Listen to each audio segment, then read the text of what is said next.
Welcome my love, morning, man. Hey, good morning, y'all. Good. Good. How'd it go last night? Good evening. Huh? Good evening. Did you feel the complaint about my truck? Is that you? I'm trying to park in my space yesterday.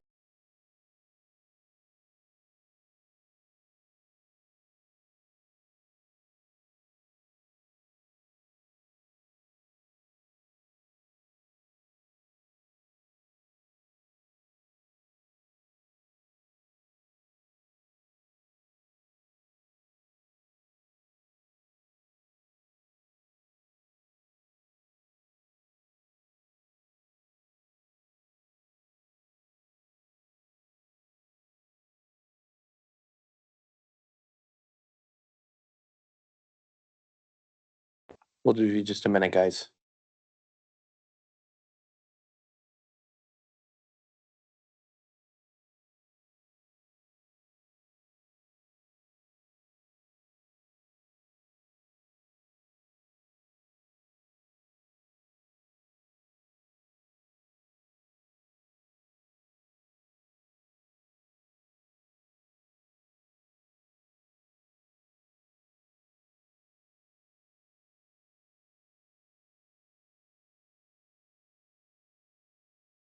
All right. Cheryl, can you hear me okay? I know you're driving home. I sure can. Can you hear Awesome. me? Yeah, you're coming through loud and clear right now. Okay, So, cool. what do we think of chapter 1 so far? Either one of you guys. Awesome. Uh-oh. Hold on.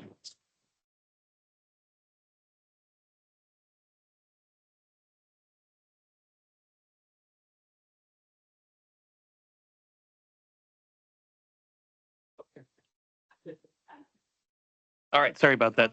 Somebody's dropped a breakfast tray. So what do you think of chapter 1 so far? Becca? Kind of heard Cheryl getting started there, but Becca, what do you think? It was good. Not what I thought it was gonna be, but it in a good way. Like it was better than what I thought.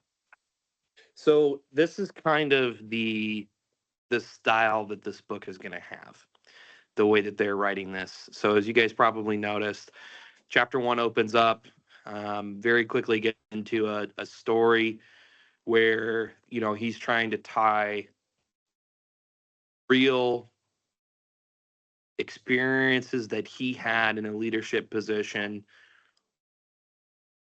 I said when we were going to start this book, it's very military oriented, so that's where the origination of their stories is going to come from. Every chapter is kind of resonates this same thematic approach that they have, where they're going to talk about some experience that they had, and then towards the end of the chapter, like in this chapter, it says application to business, and then he talks about kind of the interaction that he had with a VP at some company, right?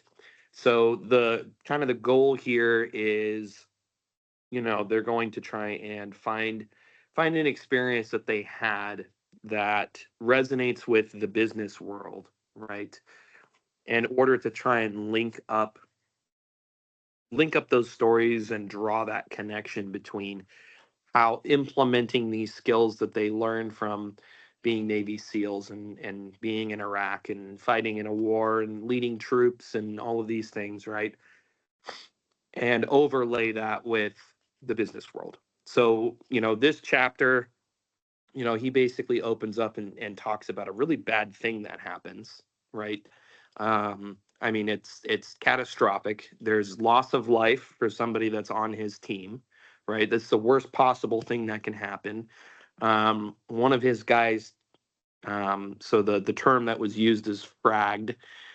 Basically, he's got small pieces of metal and dirt and rock, and other material that's in his face, right? Kind of pockmarked all over his face from a 50 caliber round coming through a wall, right? So one of his guys is critically injured, right? He's not going to be in the fight for a while because he's got to have a surgical procedure done to remove all this stuff from his face, and then they also lose an Iraqi soldier, and this is all from their own people, right? Their own people are engaging with their own people. And the kind of the primary fundamental breakdown that happened here is just generalized lack of communication. And the military, they call that the fog of war, right?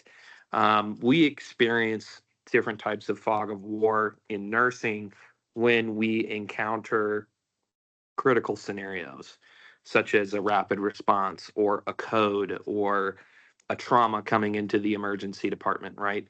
There is so much information that we don't know walking into one of those incidents, right? And so many questions that we have as far as what led to, what is occurring currently, especially when it's a patient that's admitted and that isn't in the ICU. They're in the med surge unit. They're stable or seem to be stable. They seem to be moving in the right direction, and then something bad happens, right? And everyone comes running to that incident, not really knowing why what's happening is happening, but it is, right? And then we have to just be prepared and act. And as we've run into with the last probably 5 or 6 codes that we've had, there's been some pretty consistent issues that have come out of those incidents. Mm, Big majority of which are directly related to either just our general lack of experience, right, of just not doing them enough, or other small issues that seem like they would be inconsequential, like the code on the crash cart, right? Especially once somebody knows the code, it's kind of like this, oh, well, now I know what the code is. I've got the key to the club. I'm in the club now because I know the code, right? But these are the small little things that can happen, right? That can throw someone off their game. They're comfortable in the code, they're comfortable in the crisis, but they're new to the organization. They go to get in the crash cart and they can't figure out the code, right? Now they're in a tizzy. Now they don't know what to do, right? So they talk about this experience, probably one of the worst possible things that can happen. Your own guys are killing your own guys, right? And so they get through that. They stop their combat, and now they're going to do an investigation. Becca, you've got your hand raised. Yeah, dumb question. What is the code to the crash cart? Because every time I've been around it, somebody else opens it. That's okay. 1, 2, 3, 4, 5. Yeah, I kind of figured that, but I wasn't sure. It Thank you. is. It is the, if the old Spaceballs joke of, same code on my luggage, I don't know if you've ever seen that movie, but that's the one that always pops into my head. He goes to get into a luggage box, and the guy's like, well, what's the code? And he's like, it's 1, 2, 3, 4, 5. And the guy goes, well, that's the same code on my luggage, right? So yes, the code is 1, 2, 3, 4, 5. There's going to be some more discussion about code stuff coming up here pretty soon. Cheryl and I have been doing some work on trying to find like a practice cart to use for codes. But I'm actually leaning towards just getting a new cart, an entirely new cart, and then phasing out one of the ones that has a lock on it and replacing it with a newer cart and using the one with a lock on it for our practice purposes. So I'm going to be putting a proposal together for that. But I want to stick to the topics that are covered in this chapter. So they do this investigation. Basically, the military assigns an investigator. They come out, and the guy that's writing this book, he's what's called the task unit commander. So he literally is the highest ranking officer in charge of what's going on. And to kind of put things into perspective, they're a smaller group of Navy SEALs. There's probably about 10 to 20 of them in total that are present. But they are working in concert with Marines that are on the ground, probably somewhere between 600 and 900 troops, with Army troops on the ground. We're talking probably 600 to 900 guys with those. and as well as with high value armored units, so APCs, tanks, and they also have a member of what's called the Anglico team, which calls for. I sent you money. Okay, that calls for close air support, right? So there's a lot of moving parts going on here, right? And he is the guy that's in charge of making sure that people are staying in communication with each other, that people know where each other are on the battlefield, right? And so he's trying to pick apart this event that happened and really just come to the realization that it's his job to make sure that this mission went well. It's his job to make sure that there's a minimal loss of life. And it's his job to make sure that his guys aren't attacking his own guys. Right. And so the ultimate goal being and realization that he kind of has is that there really isn't anybody else to hold accountable for what happened. Yes, there were mistakes that were made across the way, and he actually talks about as he's doing his presentation, he's got his own guys standing up and kind of laying themselves on the sword to try and take the blame for what happened, right? And so this section kind of goes through all of these individual mistakes that each of these guys made, right? And those were genuine mistakes that they personally made, right? But the overarching concept is that regardless of those mistakes being made, there's something that this guy Jocko should have been doing as the leader to mitigate those mistakes, right? These are things that should have been covered ahead of time. These are things that this is training that should have been covered ahead of time, right? And so he's recognizing that there's pitfalls that occurred that he should have foresaw or prepared for, right? And instead of pointing out one group of individuals, they could have very easily blamed the Iraqi troops that were present on the ground and that intentionally went into the building that had, the SEAL sniper team, right? And these guys were moving without notifying anybody, right? He could have very easily pointed at them and said, well, they're an inferior force and it's their fault that this happened. And, if you didn't have us working with these inexperienced pieces of shits, then, this stuff would have never happened and everybody would have been fine. It's because of these guys and them, being here. That's why we're having problems. If you would have given me all of the best possible troops for the conditions, if all of this was all SEALs, we wouldn't have had this problem. And he's basically at that point would have been pointing the finger at his upper management and blaming them for the circumstances of what happened. And that's not what the guy does, right? He recognizes that there's area for improvement that needs to be made at his level, right? With his explanations, with his communication to his team members, with his battle plans, with their standing operating, their standard operating procedures that they have, right? There's improvements across the board that can be made to prevent this from happening again. So he takes ownership for the event. And he straight up says in here, he's like, there's an investigator here. I mean, this is, as if, it would be like if we had a patient that died in the hospital and the circumstances were very suspect as to why the person ended up dying. It led to an investigation with CMS or the state or ACHC, and then they come in and they want to dig into the documentation and they find in a chart something legal in nature that they want to escalate, right? And the next thing you know, a lawsuit's opened up and somebody's being investigated or multiple people or the hospital's being investigated for what happened, right? So it all is coming down to taking responsibility for the events that they occurred, right?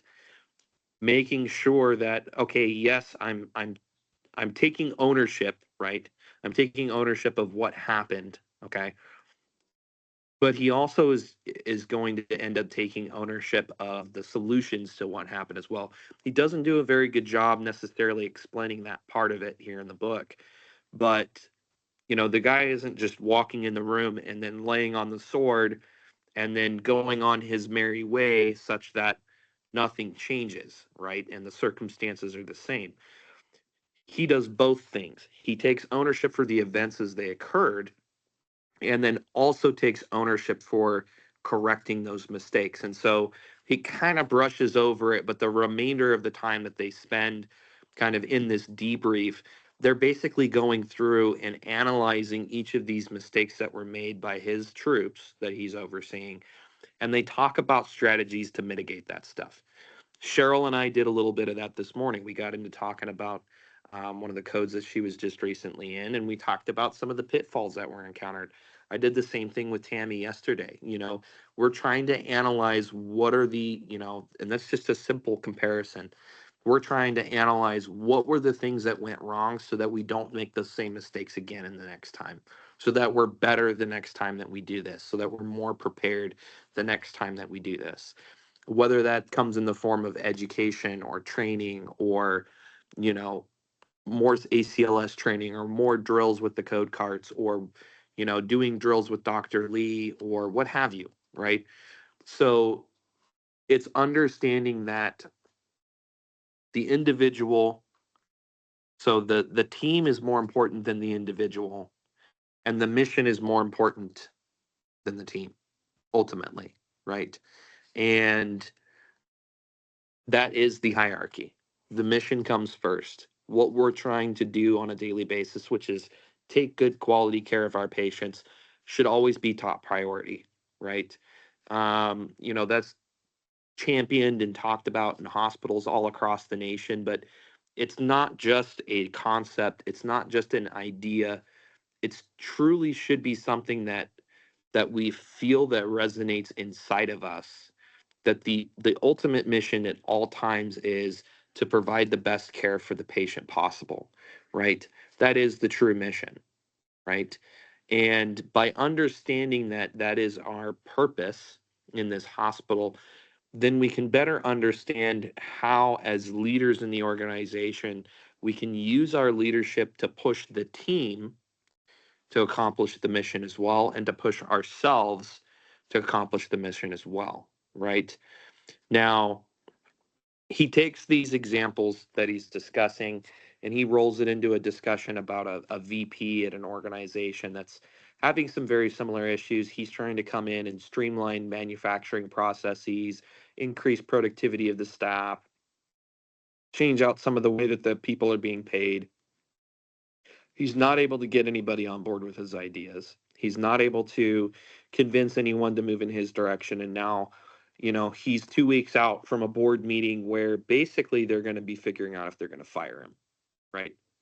The board, the board of this company, they're trying to figure out if they're going to fire this guy and bring somebody else on board.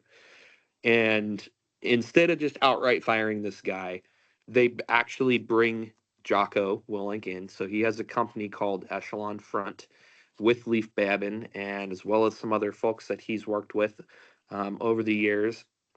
And they come in and they do leadership training. So he comes in kind of like a one-on-one with this guy, and he puts the guy's feet to the fire, and he basically explains to the guy this story to resonate with him, and to try and show the guy that he's the reason why the teams that he's working with aren't doing the things that he's asking them to do, right? And this guy is very resistive, and he's like, well, I've done this, I've communicated with people, I've shared my plan. These guys, they just won't execute. They won't listen to what I say. They won't do what I'm telling them to do. So how is it my fault if these guys aren't listening to me, right? I've done everything in my power to try and explain things to leadership at these other places, and to try and explain things to the board, and to try and explain things to the CEO. But I'm smarter than all of these people. I understand things so much better than the board does. They just don't get it. They don't understand how this isn't working. It's the employees. It's the employees' fault. They're not listening to me, right? And Jocko tells this story and is able to kind of slowly but surely convince this guy that the right option when he finally goes into this board meeting is to take responsibility for the fact that his plans haven't worked and that his idea hasn't worked, right? And doesn't just tell the guy to do that. He also instructs him on how to accept accountability for what's happened up to that point, as well as how to formulate a plan to address those pitfalls that are currently leading to this mission not being successful, right? And so this guy does this, gets in front of the board, does his presentation, and then it kind of leaves things there. It doesn't really get into the specifics as far as if that was successful for the guy or if he did end up getting fired, right?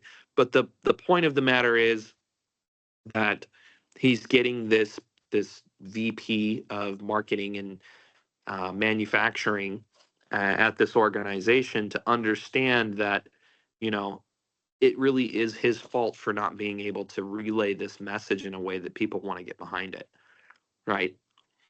And this kind of first chapter is covering the core fundamental concepts of what's going to build on with the rest of this book. Everything starts with taking the accountability for what's happening, right? So right now we're in the process of doing department director reviews. Steve had sent out a text message to a number of staff members in the department, right, asking for people to provide comments about um, how we've been progressing as department leaders, and the kind of the common consensus of comments that have been shared with me so far is that my communication with you guys is poor, right? I totally resonate and recognize that. Do I do these things to be able to communicate? Do I send out emails? Do I send out text messages? Do we have these team meetings that we record? Do we have these team lead meetings that we record? Yes, I do take all of these different communication approaches. And so there's a part of me that could very easily go, well, I do all of this. I do all of this stuff. I send these emails and texts and team meetings that we have, and I share these videos, and people just aren't. The staff just doesn't read my emails, or the staff just doesn't watch the videos that we cover. Right? It would be very easy for me to fall back on that as an excuse in response to those statements from the staff. Right? But there's another part of me that is just as much looking at that and going, clearly there's a problem that I have here, that I have, with being able to connect with my people, right? So what can I do as the director of the department to position myself in a way that my people feel that they're being heard?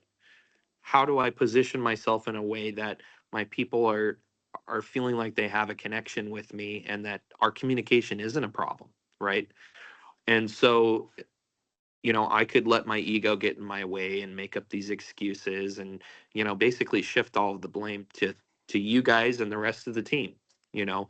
But by taking that route, right, I am not doing myself any favors, right?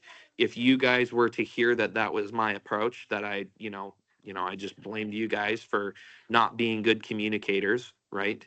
Then I'm clearly not getting the message. I'm clearly not understanding, right? That's what you guys need is better communication from me, right?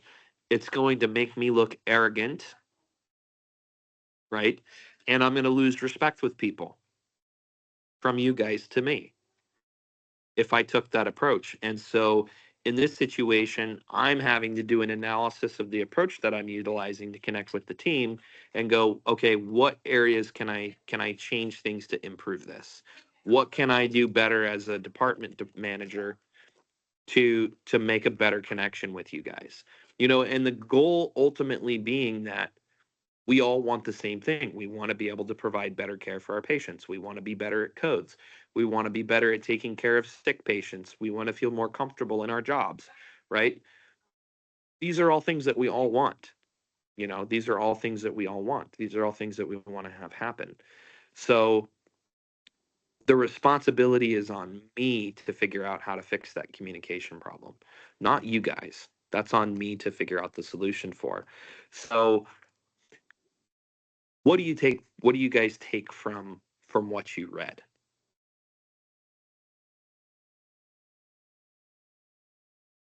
Becca, I'm going to have you start first because I'm not sure if Cheryl's still driving. Yeah, I'm still driving. Sorry. Can you hear Um, me? Yeah, we can hear you. Okay.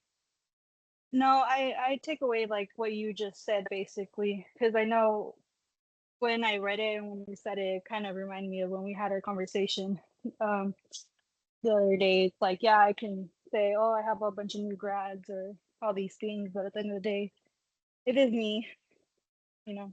So I agree with that. I see that. So, and us covering the concepts that are in this book, Becca, in no way do I want anything that we're covering here to be taken as a I want you guys to read this book and understand the concepts so that way, you know, it's easier for me to do my job. That's not the goal here. The goal here is these are fundamental principles for me that have positioned me in in a way that I am best able to improve myself as a leader. These are values, right? The values that are covered in this book, the concepts that are covered in this book are things that I, as a leader, want to be practicing, right? I want to be practicing, right? And my goal in teaching you guys, really more than anything, is so that you understand kind of where I'm coming from, right? And that when I stray from when I stray as a leader from the concepts that are being covered in this book, I want you guys to be able to catch that and go, hey, man, I mean, isn't that an extreme ownership concept? Shouldn't you be practicing one of these techniques that was covered in this book in this situation? And we'll get into some of the those tactics here, you know, on the next chapter. Even chapter 2 is going to be about. Hold on, let me flip to the page here. No bad teams, only bad leaders. And a big part of this next chapter is going to be talking about how by changing leadership for a small group or even a large group, you can take a team that otherwise was performing or underperforming with the current leadership that they had, replace them with someone that does practice these concepts and skills, and take that same team that was underperforming and turn them into overperformers with just by strictly changing the leader, just strictly by changing the leader. Later on, we're going to get into concepts like cover and move, and reporting up the chain of command, and different concepts like that. Questioning orders, things of that nature, which are tactics that are covered in this book. But the fundamental concepts that are covered through this book are really pretty much those. That first chapter 1 is the fundamental basis for all of this. It's that accountability that we have to our position as the leader and the responsibilities that we have as leaders with the people that we're leading, right? um yeah.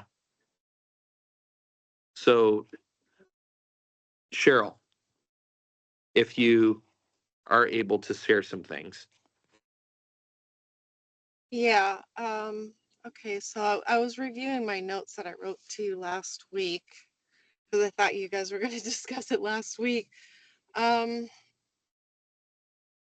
I think the biggest thing that I took away from it was about how I had talked about um, by not taking ownership, it's a disservice to you and yourself and your self-esteem as well as to the team. And then it doesn't breed, like you were talking about, breed confidence with the team.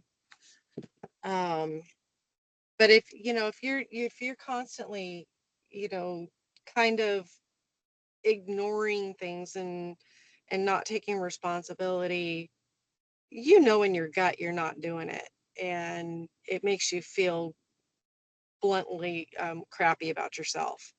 And then you can't be an effective leader if you're feeling crappy about yourself. And people pick up on that.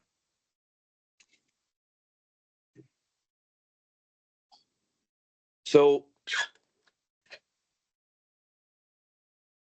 very true. Very true statements. You know,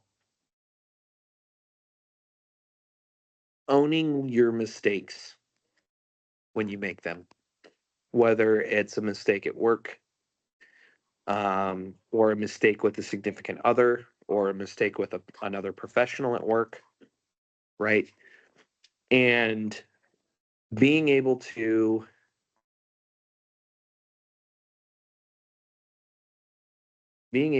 take ownership for that mistake, right? And say, no, no, this one's on me, right? This one's on me, especially if it's something that definitely was your fault, an action that you specifically took that led to the outcome, right? By standing up and taking the blame for what happened, right? And it's not just taking the blame, it's being prepared to move forwards as well, right? This the one of the biggest questions that he gets in the podcast that I listen to is, and this is every couple of podcasts this question comes up, is a person that says, well, I'm doing a really really good job of walking into my, this is a coach or a business leader or something like that, and they come in and they go, yeah, I come in and I take ownership of what's happening. I got this group of guys, we do roofing, and I've got a bunch of guys on the team that they just aren't pulling their own weight, and they're just not getting things done. And I had this project that's due on Friday. It's Wednesday afternoon. We're trying to get this roof finished, and half my guys didn't show up, but it's okay. I'm taking ownership, and I'm there on site doing the work myself to make things happen, right? So in that situation, yeah, is the guy taking ownership for the fact that half of his team didn't show up to do the work to complete the project to move on to the next project? Sure, he's taking the blame, right? But in that same tone, the guy isn't taking ownership of the solution for the problem that he's having, right? The problem the guy's having is people aren't showing up to work to do the work, right? And he's taking extreme ownership because he's personally going to make sure that the project gets finished, which is that's a good aspect of what's going on, right? But if the guy's ever going to have a successful roofing company, he's got to have dudes that show up for their shift, and when they do show up for their shift, they got to work. And when they do their work, they got to be efficient and they got to be productive and they have to be good at what they're doing. It can't just be a bunch of greenhorns that have never, held a hammer before. And this is the first time that they've worked on a roofing project, you know? And so he has to be able to recognize that I've got a bigger problem here of not being able to have guys show up to work on this project and get it accomplished, right? I need to be able to have people I can trust and depend on my team, right? And so this guy in this situation needs to do a little bit more analysis of what's going on and make some right decisions about how he's going to make changes in his team so that way he's not stuck at one job site trying to get it done when in reality he should be bouncing around from one job site to the next to check up on things and see how people are doing, right? And maybe even going out and trying to get more bids, right? Or maybe he needs to be in contact with the manufacturer for the myriad of products that they need to put roofs on the building, right? He doesn't have anybody in the office to do that. There's more important things that the boss needs to be handling to run his company, right? But he's quagmired in this issue of not having a workforce that he's actually leading, right? And so, you know, this guy would need to do some critical analysis of his team, figure out, are there people that I can get them to come around and be willing to be more helpful and be willing to be more engaged, or are there some of these folks that I just need to get rid of, that don't belong on the team, and they need to be replaced with somebody that will earn their spot, right? So it's just as much about owning the solutions to the problems as much as it is owning what actually happened, right? I think of some of the drama incidents that we've had in the department, and you know, a person that's trying to take ownership of what happened, you know, may come in and say, yep, this is on me. This was my fault that this happened. Right. And the other person maybe is going, yeah, it is on you. It is your fault, you know. But you don't come up with anything to do to try and correct that issue so it doesn't happen again in the future. You know, that's the two parts of an apology. You know, it's apologizing for what you've done. And it's also part two, it's your relaying and actual doing of making changes so that way the same events don't happen again. Right. So it's an interesting book. It covers a lot of critical topics that I try to utilize on a day to day. You know, like I've shared with you guys, I'm new to this stuff, right? I'm new to leadership. You know, this is only my 4th year going into this, so I haven't been doing this very long, right? And I constantly have to analyze my approaches and my decisions and the means by which we're doing things. To analyze and see if there's ways that I can do stuff better or more efficiently, right? And so it's always really truly seeking to improve ourselves. It's seeking to improve ourselves so that way we can better the team so that we're better able to accomplish the mission. So next week we'll be breaking into chapter 2. Chapter 2 is a little bit longer, if I remember correctly. It is going to be getting into some more of the finer details of kind of the strategies that can be peeled out of and utilized in from this book in your own day-to-day practices. And again, I want you guys to understand that, you know, by sharing this book with you, really the true purpose is these are fundamental topics that I try and hold myself to. And once you guys have a better grasp and understanding of these concepts, I want you to hold me to them. I want you to hold me to these concepts. You know, if I'm straying outside the lines on the stuff that I'm preaching, right? I need to be held to that. I need to be challenged, right? Because these are good values that are being covered here, and it's what I'm trying to it's how I'm trying to lead you guys. And so, you know, it's like going astray from your faith in a way, right?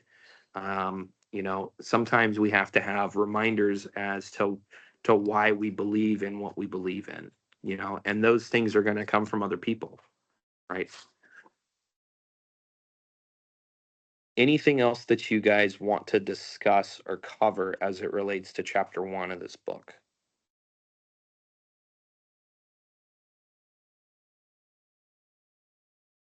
All right. I'm going to open it up. Go ahead, Cheryl. I was just say I can't think of anything right now. Okay. So we'll be breaking into chapter 2 next week. This is being recorded so that I can share it with the other team members that weren't able to be here today. Sunshine and Amy are both working on the floor. It's a busy morning. So they weren't able to make it down here.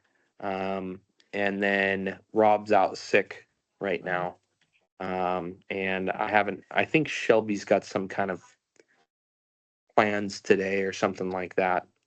I'd asked her to work today, and Amy ended up coming in instead. So this is going to be recorded so that way those guys can watch back through it.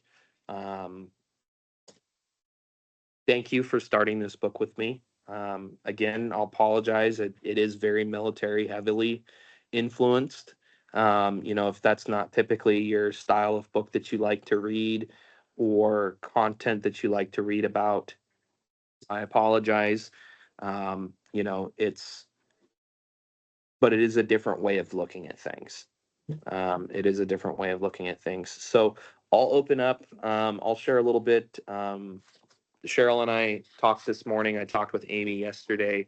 on codes.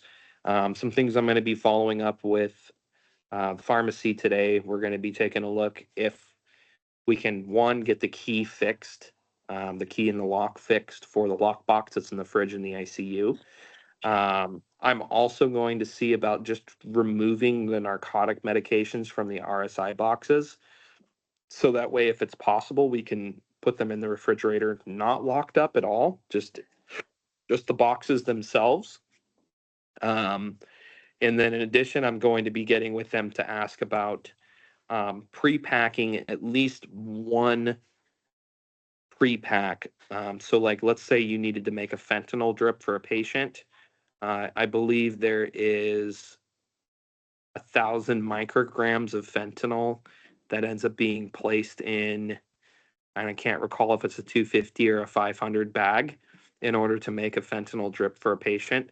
And so basically what I'm going to be asking them to do is to take those 4 vials of fentanyl, put those in a Ziploc, put the fluids that go with it in the Ziploc, put any syringes or, access needles into that Ziploc as well, in addition to putting a copy of the actual, like a folded up copy of the actual, like mixing instructions in with the bag as well. And just to have one of these ready to go, just one is really all we need that's ready to go either in the Pyxis or in the refrigerator. It's all bundled together, ready to go to make it as easy as possible that when we need to mix one of those medications, it's as simple as going into the Pyxis, pulling out that kind of pre-prepared bag. It's got everything in there that you need to try and minimize the amount of time that you guys are having to take to prep one of those meds, right? We want to try and make this as quick moving as possible. Beyond that, they are wanting to ramp up the amount of drills that we do for codes. I'm looking at actually adding in another code cart. I'm leaning very heavily just getting a brand new code cart and then taking one of the ones that we currently have, either in the ICU or the med search department, and turning that into the practice cart and keeping a new cart that doesn't have a lock on it is what I'm going to be looking for. And we'll be replacing the one that's on the floor that does have a lock. That one will become our practice crash cart. Because so we have a lock on our practice crash cart. Big whoop, we're doing practice, right? And we can get away from having to require a code for any of our other situations where we have a code patient. It's just one of those things. It's like the least amount of barriers that we can put in between the team and a successful code as possible. We want to eliminate those barriers. And the crash cart code, it comes up as a barrier every single time. Even when we've spent time trying to make sure that everyone has a chance to enter the code and practice the code, it is one of those pieces of information that is the most likely to leave your brain if you did have it in your brain previously when a dire critical situation happens, right? It would be like having an extremely complex locking mechanism on your house that required a thumbprint and a retina scan and 3 different keys and a combination lock just to get in the house because you're trying to defend yourself from outside threats. But then you're being followed home and now you have to get through this door that has 6 different ways that you have to unlock it to get inside, right? What's going to happen? You're going to be the person in the scary movie that drops their keys. You know what I mean? So we want to eliminate those barriers as much as possible. And so by doing things like swapping out, crash carts that we currently have with ones that don't have a combination code to unlock them is one more thing that we can take out of the way. Pre-packing the medications, it's one more barrier we can remove. Comments, questions, statements on that topic? Um,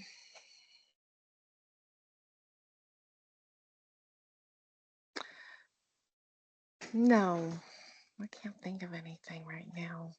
Okay. A couple other updates I did share with Cheryl this morning. We've got 2 mattresses that are broken, 2 beds that are broken. I've contacted the vendor for the mattresses. Our team has placed a work order for the beds. So Citadel typically takes about 2 weeks to come out to get the beds fixed. The mattresses, I'm not sure how long they're going to take because this is the first time that we're submitting a request with them to come out and take a look at the mattresses. So we'll see how quick they are at responding. What else is I going to cover with you guys this morning? Schedule stuff is squared away. We're going to be bringing in 2 more travelers, one for ICU days, one for ICU nights. Cheryl, Rob should be back by tomorrow. Okay. So if we need to drop one of your charge shifts for Friday or Saturday this week, we can do that. So that Ooh. way you're working 3 instead of 4. So just Okay. keep that in mind. Oh, that'd be nice. Because I have Caitlin working ICU on nights for the Okay. rest of the week. So Okay. that way ICU's covered, and then that way if you don't want to have to work 4 shifts this week, then we can take one of those from you and Rob can work it on instead. Oh, my So husband would love that. He's hardly seen me the past week and a half. okay. Let's see, what else are we covering today? Talked about the beds, we talked about the mattresses, we talked about crash carts. What else do I have going on? So we've got those new positions that are posted that they're doing interviews for, the program coordinator and the clinical educator. What else do we have that we're covering? We've got Meditech coming up. Got a couple more people in MedPower doing their training. On call. So we're gonna keep covering this topic, on call stuff. The part that I want to specifically highlight today, since you guys are kind of my 2 anchors for night shift. If you're going to be putting somebody on call in the morning, I want you to consider sending them to surgery first instead of placing them on call. Okay. So Okay. surgery is going to be they're going to be down a nurse every other week because one of their infusion nurses is doing a week on, week off schedule now. So they're going to need some help coming up here pretty soon. In addition, they're increasing their cases right now. Their caseload is increased from last month to this month. And so they need extra help in surgery. So if we're going to place somebody on call, have them go to surgery instead. If we've got more than one person to place on call, then the second person you send over to the ED. If we have 3 people that we're looking at putting on call, then the third person you look at sending them to the ICU if we have an ICU patient. Otherwise, that third person will end up on call, right? I want to be able to find things for people to do. Cross training is an excellent utilization of their time. Getting opportunities to work in places like the surgery department and the ER is going to increase your guys' skills in those areas, your understanding of what they do in those areas, and building better relationships with the people in those departments. Yeah. So, Becca, you've got a question. Is this something that we would call them and offer to them? Because a lot of the times they don't want to go to those areas. So they'll show up and then Yeah. they'll refuse to go. Yep. Really? Yeah. If that's the case, so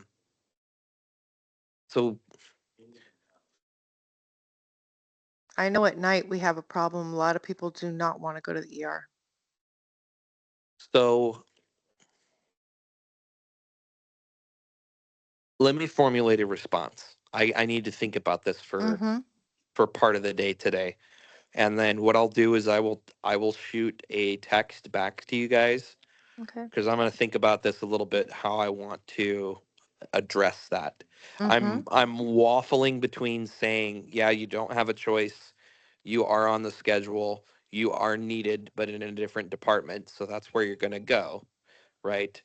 Part of me wants to say that, but there's just as much another part of me that says, fine, if you don't want to work and you don't want to be here and you're perfectly fine being a standby for your shift and the hours aren't important to you, then no big deal, just stay home. I'd rather you Mm-hmm. stay home than come in and be miserable the entire day not helping in a department because you don't want to be there. Yeah. So let me, I mean, day shift might be, people may be different, but I know a lot of the night shift people do not want to go over to the ER. No, I think it's both ways because I feel Is like it? there's quite a few people that I would put on call for the day shift and they refuse to be on call and show up anyways. But then when they're on call or they show up anyways, they're on the floor and they're just like helping out. I've heard that they're just helping out as an aide, but when it's time to take patients or something, they don't want to really do anything. So they think they're just on call, Hmm. but just to be there. So I feel like possibly, yeah, I don't know. I've had people tell me they're going to show up anyways. So I kind of, since Really? the last few meetings, I've kind of just don't even want to do call offs because they show up anyways. And they'll tell Interesting. me I'm going to show up anyways because I need my hours. I'll find something to do. So my question would have probably been like, if they're going to make up on call hours with you, is this something that they would have to wait to speak to you before they come in or just come in yeah, and find something? absolutely. Yeah, no, absolutely. I mean, there are two people that I know for sure that know how to do chart audits on day shift, and that's Jerry Thomas and Erica Espinoza. And both of them have come to me and indicated that, if they're going to otherwise be on call and they have the opportunity to be able to come in and do chart audits, that they're willing to do so. I've got them set up to work on those things. So if you contact either one of them and they're like, and both of them are LPNs, so they can't work in the surgery department or the ER anyways, right? So Oh, okay. we do have to find other things for them to do, like chart audits, right? Which it just so happens that we've got lots of chart audits that need catching up on. We're behind the month of July right now for our regular charts, and we're behind all the way back to October of last year for our swing bed charts. So we've got some catch up in that area to do. If you're otherwise going to place one of those two people on call, I am totally fine with them coming in and working on chart audits instead. They've already been trained. They know how to do the work. They've proven to me that, when they're here, that they do get the work done. They come to me and they say, at the end of the day, when they're getting ready to leave, they either call me, text me, or walk down to the office and say, hey, I got this many charts done today. I got them added into the quality worksheet. This is what's going on. They give me the details behind what they did for the day. Now, other folks, as far as, hey, I'm just going to come in and find something to do. No, those guys need to be cleared with me ahead of time for a specific project, because otherwise we're dealing with, you know, loss of productivity because, what's this person actually doing for the day, right? As Yeah. Becca's saying, are they coming in and then they're, quote, filling in as an aide with, Lord forbid, we've got 4 patients here and now we have 3 aides, on the floor because this person's insisting on coming in for their shift, right? What kind of work is this person actually going to be doing? And part 2, Jesus Christ, if you're saying, hey, it's time for you to take patients and now they're going to say no, then that's not okay, right? Yeah. That's where I'm leaning more on the side of, if you don't want to be here because I don't have something for you that you want to do, then fine. I'm not going to make you be here, to do poor work on a project that you don't want to work on, or work in a department that you don't want to work in, right? It's not going to be productive for you. It's not going to be productive for me. It's not going to be productive for them. But if you want to be here and you want to work on something, then you're going to work on what I tell you to work on, whether that's go to the OR and work with them, or go to the ED and work with them, or work on chart audits, or whatever it may be, right? That's kind of the dichotomy that I have in response to that question. I'm still kind of divvied.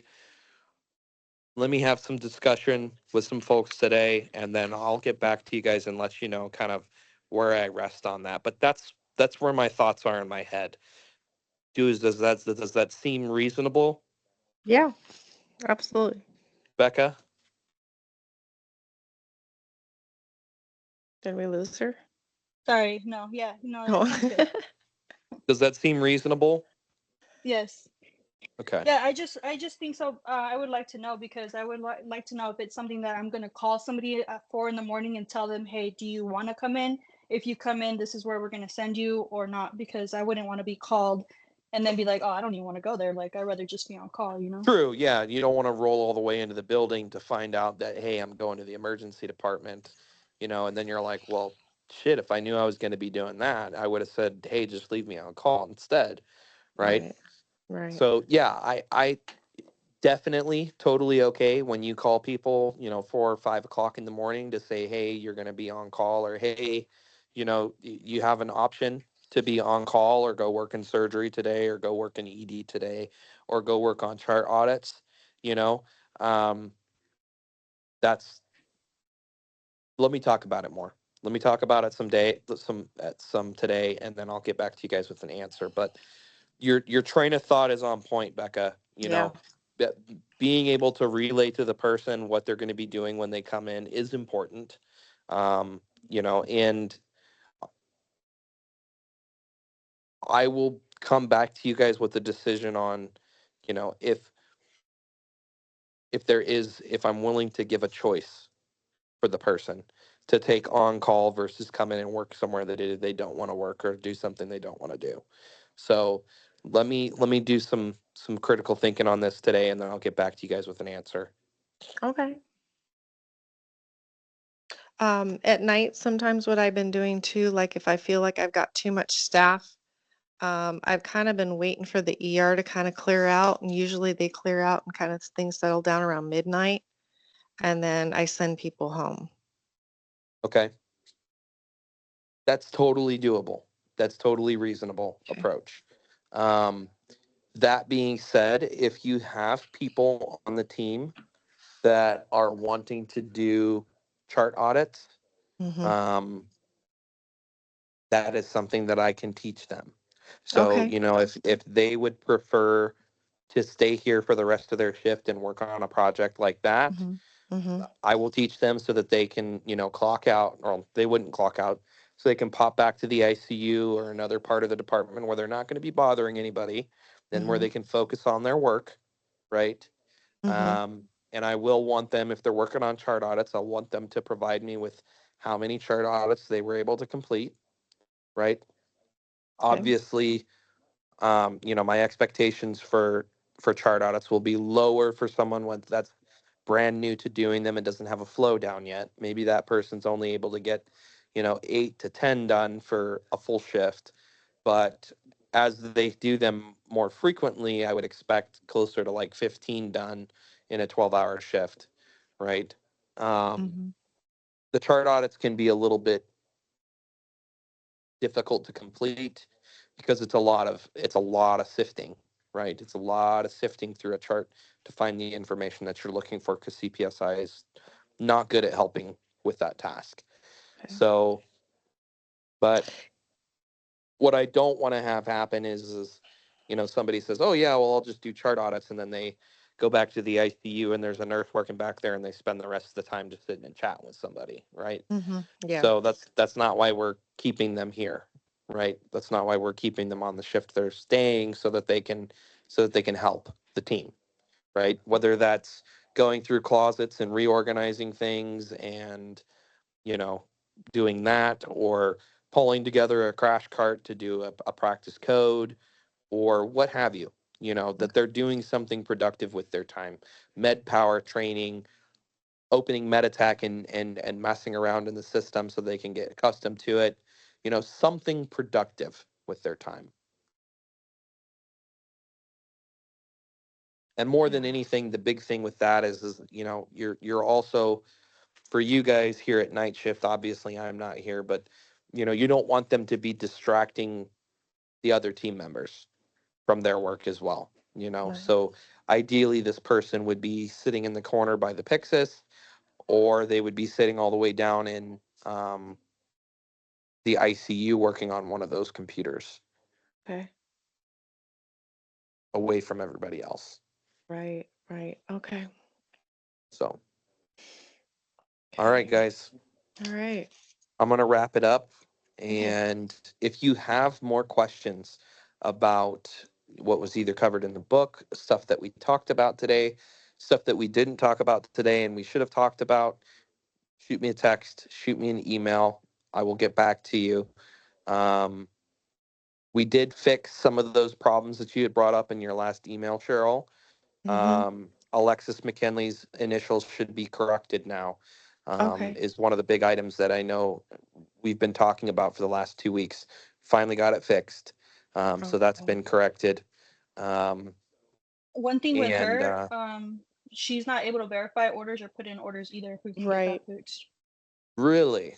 Yeah, Okay. that was in there too. I had put that in there too. Yeah. Okay. I will reach out with them today as well to address that. So we And can get that Amber. fixed. Both of them Yeah. aren't able to do that? No, Amber still says new grad or something like that instead of RN. So Amber and Alexis Yeah. both are unable to. No, just said it's- Alexis. Just Alexis is unable to verify orders, and then Amber's initials after her name still say new grad or something like that, or So nurse extern or something or other, I'll whereas double she should be check. RN. They actually should still be new grad until she hits her 1 year. Oh, okay. But Gotcha. I am going to double check to make sure they don't say extern, because Okay. there is a significant difference between her Yeah. being a new grad and being an extern as far as her access in the system. And then I'll also check on the access for new grads, because access for new grads should be the same as RNs.